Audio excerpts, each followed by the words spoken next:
Bonjour à tous, bienvenue sur Bonjourcast français. Je suis Philippe et aujourd'hui, nous allons parler d'un sujet très important pour tous les apprenants de français. Bonjour à tous, je suis Sophia et oui, ce sujet est vraiment important. Si vous apprenez le français en ce moment, vous avez peut-être déjà vécu ce moment étrange. Au début, vous progressez vite, puis un jour, tout semble s'arrêter. Exactement, c'est un sentiment que beaucoup de gens connaissent. Vous étudiez chaque jour, vous écoutez des podcasts comme le nôtre, vous regardez des vidéos en français et puis, soudain, vous avez l'impression de ne plus avancer. Pourquoi ? C'est la question d'aujourd'hui. Et avant de continuer, nous voulons vous poser une question. Dites-nous dans les commentaires, est-ce que vous avez déjà vécu ce moment ? Ce moment où vous sentez que vos progrès s'arrêtent. Écrivez-nous. Nous adorons lire vos messages. Alors, parlons d'abord du début de l'apprentissage.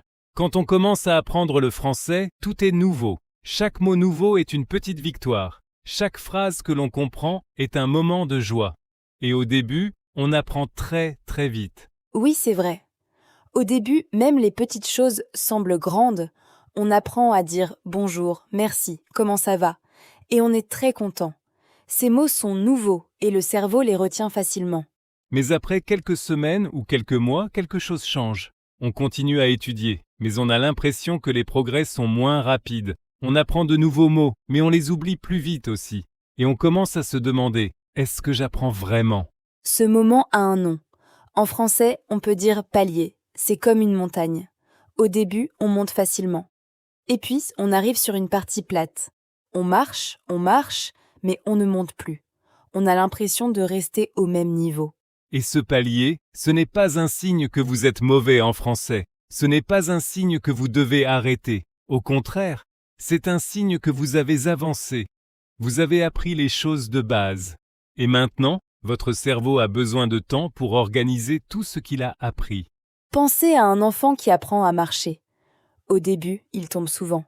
Mais très vite, il marche. Et après, il court, il saute. Mais entre marcher et courir, il y a une période où les progrès semblent plus lents. C'est normal.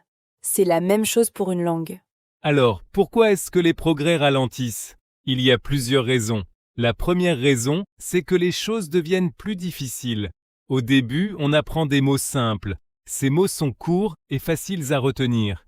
Mais ensuite, on doit apprendre des structures plus complexes, des expressions idiomatiques. Par exemple, en français, on dit « avoir le cafard » quand on est triste. Si vous traduisez mot à mot, ça veut dire « avoir l'insecte », mais ça veut dire « être triste ». Ce n'est pas logique, et ces expressions sont difficiles à retenir. Et vous, chers auditeurs, est-ce que vous connaissez des expressions françaises qui vous semblent difficiles ou bizarres ? Écrivez-les dans les commentaires. Ce serait très intéressant de voir lesquelles vous trouvez les plus étranges. La deuxième raison pour laquelle les progrès ralentissent, c'est la motivation. Au début, tout est excitant. C'est nouveau, c'est beau, c'est intéressant. Mais après quelques mois, l'enthousiasme du début peut diminuer un peu. Ce n'est pas que vous n'aimez plus le français, c'est juste que c'est devenu une habitude. C'est un peu comme aller à la salle de sport. Au début, on est très motivé. On y va tous les jours avec beaucoup d'énergie. Mais après quelques semaines, c'est peut-être un peu moins excitant. C'est pour ça qu'il est très important de se souvenir de pourquoi on apprend le français. Pourquoi vous avez commencé ? Est-ce que c'est pour voyager en France ? Pour parler avec votre famille ou vos amis ? Pour le travail ? Pour l'amour du français ? Quand on se souvient de la raison, on retrouve la motivation. La troisième raison, c'est la méthode. Parfois, les progrès ralentissent parce qu'on fait toujours la même chose. On utilise la même application chaque jour. On écoute les mêmes types de podcasts. Et le cerveau, il aime la nouveauté. Si on fait toujours la même chose, le cerveau s'ennuie un peu. Le cerveau apprend mieux quand il est surpris. Alors, si vous sentez que vos progrès ralentissent, peut-être c'est le moment d'essayer quelque chose de différent. Une nouvelle méthode, une nouvelle ressource, un nouveau type d'exercice. Par exemple, si vous écoutez surtout des podcasts, essayez de regarder une série en français, ou essayez de lire un livre simple en français, ou trouvez un partenaire de conversation, quelqu'un avec qui vous pouvez parler en français chaque semaine. Et si vous regardez beaucoup de vidéos, essayez d'écrire en français. Essayez d'écrire un petit journal chaque jour. juste quelques phrases. Aujourd'hui, j'ai mangé une bonne pizza. Le temps est beau, je suis fatiguée. Des phrases simples, mais en français. C'est très utile. L'écriture, c'est quelque chose que beaucoup d'apprenants oublient. On pense souvent qu'apprendre une langue, c'est juste écouter et parler. Mais écrire, c'est aussi très important. Quand on écrit, on utilise le cerveau d'une façon différente. On réfléchit plus lentement. On doit choisir les bons mots. Et vous n'avez pas besoin d'écrire de grandes choses. Juste un petit paragraphe par jour. C'est suffisant. Et si vous voulez vous pratiquer, vous pouvez même écrire dans les commentaires de cette vidéo. Écrivez quelque chose en français. Même une petite phrase. Nous sommes très contents quand vous pratiquez avec nous. La quatrième raison pour laquelle les progrès ralentissent, c'est la peur. Beaucoup d'apprenants ont peur de faire des erreurs, surtout quand ils commencent à avoir un niveau intermédiaire. On se dit, je dois parler parfaitement maintenant, je ne dois pas faire de fautes. Et cette peur bloque les progrès. Parce que si on a peur de faire des erreurs, on parle moins, on essaie moins, on prend moins de risques. Et pour apprendre une langue, il faut prendre des risques. Il faut parler, même si ce n'est pas parfait. Vous savez, même les Français font des fautes en français. Même les professeurs de français font des erreurs parfois. Personne ne parle une langue parfaitement tout le temps. Alors, ne soyez pas trop sévère avec vous-même. Il y a une belle expression en français. C'est en forgeant qu'on devient forgeron. Ça veut dire que c'est en pratiquant qu'on devient bon. Et on peut ajouter, ce n'est pas en lisant sur le métal qu'on devient forgeron. Il faut le faire. Alors, pour le français, il faut parler, écrire, interagir. Alors, parlons maintenant des solutions. Comment est-ce qu'on peut surmonter ce palier? La première solution, c'est de changer votre routine. Essayez une nouvelle ressource chaque semaine. Un nouveau podcast, une nouvelle chaîne YouTube, un nouveau livre. La variété est très importante. La deuxième solution, c'est de parler avec des francophones. Même si vous avez peur de faire des erreurs. Trouver un partenaire de conversation est une des meilleures façons de progresser rapidement. Quand vous parlez avec un francophone, vous entendez le vrai français, pas le français parfait des livres, le français de la vie réelle. La troisième solution, c'est de fixer des objectifs clairs. Pas de grands objectifs comme je veux parler parfaitement français. C'est trop grand, trop difficile à mesurer. Mais des petits objectifs concrets. Par exemple, cette semaine, je vais apprendre 10 nouveaux mots sur les voyages. Ces petits objectifs sont importants parce qu'ils sont mesurables. Vous savez exactement quand vous avez réussi. Et chaque petite réussite vous donne de l'énergie pour continuer. C'est comme une série de petites victoires. Et ces petites victoires, elles s'accumulent. La quatrième solution, c'est de mesurer vos progrès différemment. Si vous vous comparez à vous-même d'il y a 6 mois, c'est très différent. Écoutez une conversation en français que vous avez écoutée il y a 6 mois. Est-ce que vous comprenez mieux maintenant? Probablement oui, et ça c'est un vrai signe de progrès. On a une idée. Vous pouvez enregistrer votre voix en français aujourd'hui. Dites quelques phrases. Et dans 6 mois, réécoutez-vous. Vous serez surpris de voir combien vous avez progressé. Les progrès, souvent, on ne les voit pas au jour le jour. Mais sur plusieurs mois, ils sont très clairs. Et d'ailleurs, vous pouvez partager votre message dans les commentaires. Présentez-vous en français. Dites où vous habitez, pourquoi vous apprenez le français. Nous adorons entendre vos histoires. La cinquième solution, c'est de vous reposer. Oui, vous avez bien entendu, se reposer. Parfois, les apprenants travaillent trop. Ils étudient chaque jour pendant des heures. Et le cerveau est fatigué. Quand le cerveau est fatigué, il apprend moins bien. Le sommeil est très important pour apprendre une langue. Pendant le sommeil, le cerveau organise et retient les nouvelles informations. Dormir, c'est aussi une façon d'apprendre le français. Et il est correct aussi de prendre une pause de l'étude formelle si vous êtes très fatigué. Parlons aussi de la régularité. Les progrès ralentissent parfois parce qu'on ne pratique pas régulièrement. On étudie pendant 1 semaine, puis on arrête pendant 2 semaines. Et quand on recommence, on a oublié beaucoup de choses.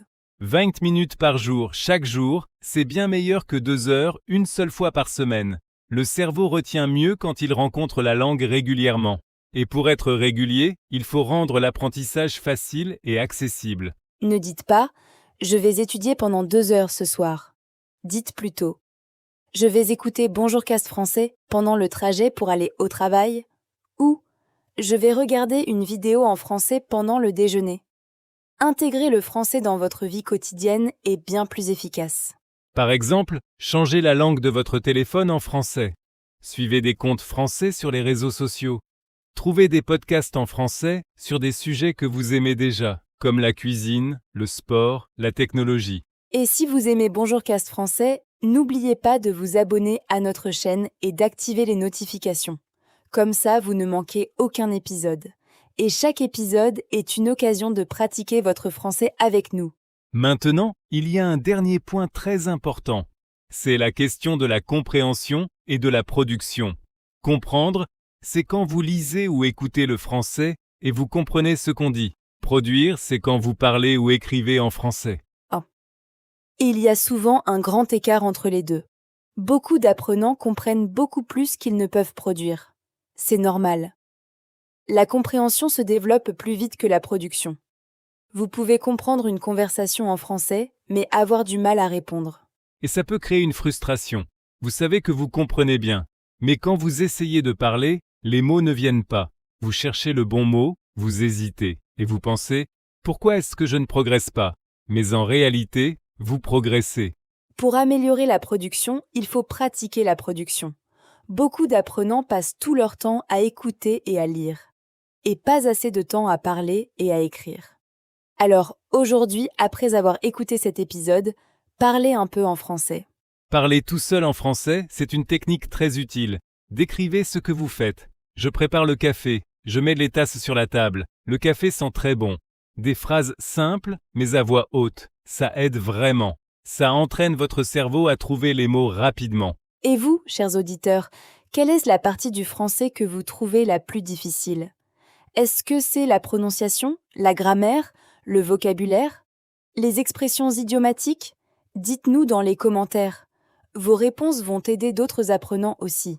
Et dites-nous aussi, quelle est votre langue maternelle? Est-ce que vous trouvez le français facile ou difficile? Nous sommes très curieux de savoir d'où vous venez et quelle est votre expérience. Avant de terminer, parlons d'une chose très importante. Ne vous comparez pas aux autres. Sur les réseaux sociaux, on voit souvent des personnes qui disent « J'ai appris le français en 3 mois ». Et ces histoires peuvent nous décourager, mais chaque personne est différente. Chaque personne apprend différemment. Ce n'est pas parce qu'on apprend plus lentement qu'on va moins bien parler. Parfois, ceux qui apprennent lentement parlent avec une base plus solide. Votre chemin est unique, votre apprentissage est unique, et chaque minute que vous passez à apprendre le français est précieuse. Pour résumer ce qu'on a dit aujourd'hui, les progrès ralentissent parfois parce que les choses deviennent plus difficiles, parce que la motivation diminue, parce qu'on utilise toujours la même méthode, parce qu'on a peur des erreurs ou parce qu'on ne pratique pas régulièrement. Et pour surmonter ce palier, on peut changer sa routine, parler avec des francophones, fixer des petits objectifs clairs, mesurer ses progrès différemment, se reposer quand on est fatigué, et pratiquer la production autant que la compréhension. Vous avez fait quelque chose de courageux en choisissant d'apprendre une nouvelle langue. Le français n'est pas une langue facile, mais c'est une langue magnifique. Et chaque jour que vous continuez, vous vous rapprochez de votre objectif. Et nous, Philippe et Sophia, nous sommes ici pour vous accompagner dans ce voyage. Chaque épisode de Bonjourcast français est une nouvelle occasion de pratiquer votre français dans un contexte naturel, avec des conversations réelles et beaucoup de bonne humeur. Avant de terminer, n'oubliez pas de laisser un commentaire. Dites-nous si vous avez déjà vécu ce palier dont on a parlé aujourd'hui. Qu'est-ce que vous avez fait pour continuer à progresser? Vos histoires peuvent inspirer d'autres apprenants. C'est une vraie communauté ici. Et si cet épisode vous a aidé, partagez-le avec un ami qui apprend le français. On dit en français « l'union fait la force ». Ensemble, on est plus fort. Et cette communauté de Bonjourcast français, c'est une belle force. Merci à tous d'en faire partie. Un grand merci à tous nos auditeurs fidèles et bienvenue à tous ceux qui nous écoutent pour la première fois. Vous êtes au bon endroit pour pratiquer votre français. Continuez comme ça, ne baissez pas les bras et rappelez-vous, chaque jour est une victoire. Bonne journée à tous, où que vous soyez dans le monde. Prenez soin de vous, continuez à apprendre et à très bientôt sur Bonjourcast français. À bientôt tout le monde. Bonne journée et bon français.